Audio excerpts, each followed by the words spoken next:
क्या वाकई जापान में 90 लाख लोग अपने घर छोड़कर गायब हो गए, या सिर्फ आबादी संकट की एक खामोश हकीकत है। जापान के शांत गलियों में एक अजीब सा सन्नाटा फैलता जा रहा। जहां कभी परिवारों की चहल पहल थी, वहां अब खाली घर तो है। बस सवाल यह है कि आखिर क्यों एक विकसित देश में लाखों घर वीरान पड़े। देखिए खास रिपोर्ट में, जापान में 90 लाख घर पूरी तरह खाली। ये कोई अधूरे प्रोजेक्ट नहीं, बल्कि ऐसे घर हैं जिनमें अब कोई नहीं रहता। कई जगहों पर खिड़कियों पर अभी पर्दे लटके हैं, लेकिन अंदर सन्नाटा है। ऐसा सन्नाटा जो धीरे धीरे पूरे इलाके को डराने लगा। अब असली रहस्य यहीं से शुरू होता है। क्या लोग अचानक घर छोड़कर चले गए, या एक धीमी लेकिन गहरी सामाजिक गिरावट का नतीजा है? जैसे जैसे जांच की परतें खुलती, वजह सामने आती।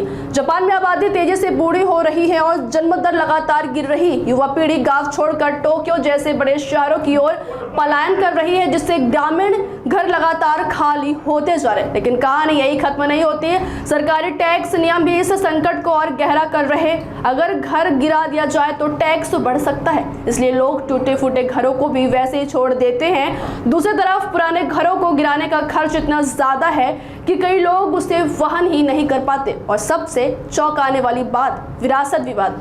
कई घरों में मालिकाना हक कई वारिसों में बटा होता है। कुछ विदेश में रहते हैं, कुछ को अपने हिस्से की जानकारी तक नहीं होती। नतीजा, घर सालों तक कानूनी पेंच में फंसे रहते और धीरे धीरे खंडहर बन जाते।